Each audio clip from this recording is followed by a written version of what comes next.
आज आपण ना मस्तपैकी घरीच साबण तयार करणार आहोत. कडुनिंबाची साबण, होममेड साबण तयार करणार आहोत. जर तुम्हाला फुटकुळ्या किंवा मुरूम आले असतील किंवा खाज येत असेल अंगाला किंवा घामाचा वास पण येत असेल, तरी पण तुम्ही ही साबण वापरू शकता. 4 ते 5 दिवसातच फरक पडेल. तुम्ही पण नक्की ट्राय करा. आता ही साबण बघू शकता. एकदम सोप्या पद्धतीने केलेली आहे. आपल्याला जास्त साहित्य पण लागत नाही आणि जेही साहित्य लागेल ते आपल्याला जवळपास मिळेल. तर बघू शकता याला फ्रिजची सुद्धा गरज नाहीये. फ्रीज नसलं नसलं तरी पण खूप छान हे सेट होते. बघू शकता दिसायला पण खूप मस्त दिसते आणि कलर पण खूप छान आलेला आहे. तर तुम्ही सुद्धा नक्की ट्राय करा आणि रेसिपी कशी वाटली नक्की सांगा मला. थोडीशी इथे क्रॅक गेल्या आहेत कारण मी फ्रीजमध्ये ठेवलं नव्हतं. तर तुम्ही 10 मिनिटासाठी फ्रीजमध्ये ठेवू शकता. 10 मिनिटं फ्रीजमध्ये ठेवलं ना व्यवस्थित सेट होते. चला आता आपण रेसिपी बघूया. तर इथे मी कडुनिंबाची पानं घेतली आहेत. कडुनिंबाची पानं आपल्याला स्वच्छ घ्यायची आहेत. 2-3 पाण्याने स्वच्छ धुवून घ्यायचे आहेत. खराब असलेले पानं ना काढून टाकायचे आहेत. हे बघू शकता. आता कडुनिंबाचे पानं झाड कुठेही जवळपास असेल तर तिथले तोडून आणायचे आणि घ्यायचे.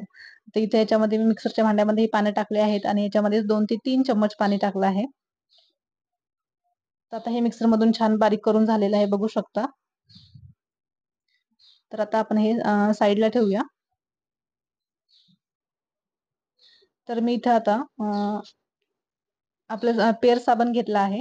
तर तुम्ही सोप बेस साबण सुद्धा घेऊ शकता. आता ह्याच्यामध्ये जास्त केमिकल नसतात म्हणून मी ही साबण घेतली आहे.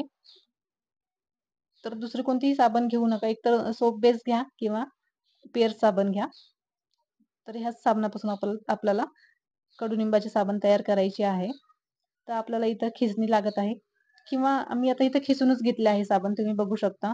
जर तुम्हाला खिसायचं नसेल ना, तर तुम्ही चाकूने छान बारीक-बारीक तुकडे करू शकता. कारण हे लगेच होते, जास्त याला टाईम पण लागत नाही. चाकूने कट करा किंवा खिसणीने खिसून घ्या.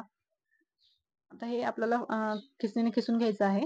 हे बघू शकता दिसायला पण किती मस्त दिसते. तर बघा आता हे खिसणीने खिसून झालेलं आहे. बघू शकता तुम्ही. तर आता हे साईडला ठेवूया. तर आपल्याला व्हिटॅमिन ई कॅप्सूल लागणार आहे. हे सुद्धा कुठं पण आपल्याला मेडिकलवर मिळते. फक्त हे ₹5 ला आहे. काही जास्त महाग पण नाहीये. बघू शकता तुम्ही. याचं ग्रीन कलरची ही कॅप्सूल असते. तर आता ह्याच्यामधले कॅप्सूल आपल्याला काढून घ्यायचं आहे पॅकेटमधून. खरंच ही साबण ना इतकी म्हणजे छान आहे ना, तुम्ही खरंच नक्की ट्राय करा. आता हे कॅप्सूल बघा, हे असं आहे दिसायला. तर आता हे साईडला ठेवूया. तर इथे मी पातेल्यामध्ये गरम पाणी करायला ठेवलं आहे. तर ही तुम्हाला डायरेक्ट साबण गॅसवर असं गरम करायची नाहीये.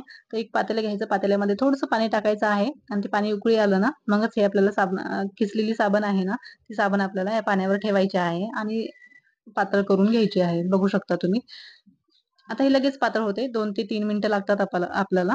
तर चाकू किंवा चमचा घ्या आणि सगळे व्यवस्थित हे मिक्स करायचं आहे. म्हणजे पातळ झालं पाहिजे. हे बघू शकता तुम्ही.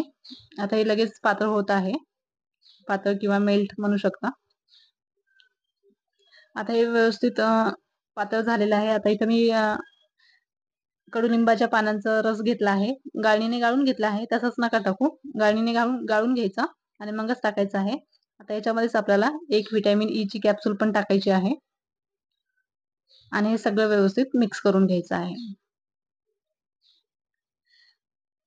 आणि कमी गॅसवरच आपल्याला हे सगळं करायचं आहे. फुल गॅस नका करू.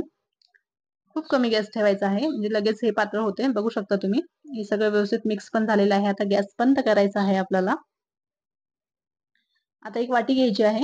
तर तुम्ही आईस्क्रीमचे जे डब्बे असतात ना, त्याच्यामध्ये सुद्धा तुम्ही करू शकता. मी इथे वाटीच घेतली आहे. वाटीला पहिल्यांदा व्हॅसलीन लावून घेतली आहे. आता हे आपल्याला मिश्रण याच्यामध्ये टाकायचं आहे आणि 2 तासासाठी आपल्याला असं सेट होऊ द्यायचं आहे. जर तुमच्याकडे फ्रीज असेल, तर फ्रीझरमध्ये तुम्ही 10-15 मिनिटासाठी ठेवू शकता. 10-15 मिनिटात मस्त असं व्यवस्थित सेट होते. जर फ्रीज नसेल ना, तर 2 तास लागतात त्याला सेट व्हायला.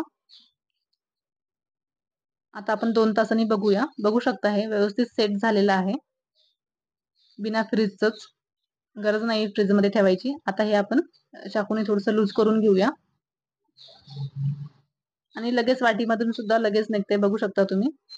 बघा दिसायला पण खूप मस्त दिसते आणि वास तर इतका मस्त येत आहे ना याचा. तुम्ही पण नक्की ट्राय करा. हे बघू शकता. थोडंसं इथे क्रॅक गेला आहे, कारण मी फ्रिजमध्ये ठेवलं नव्हतं. हे बिना बाहेरच ठेवलं होतं मी 2 तासासाठी. मस्त असं सेट झालं. रेसिपी कशी वाटली नक्की सांगा. ओके.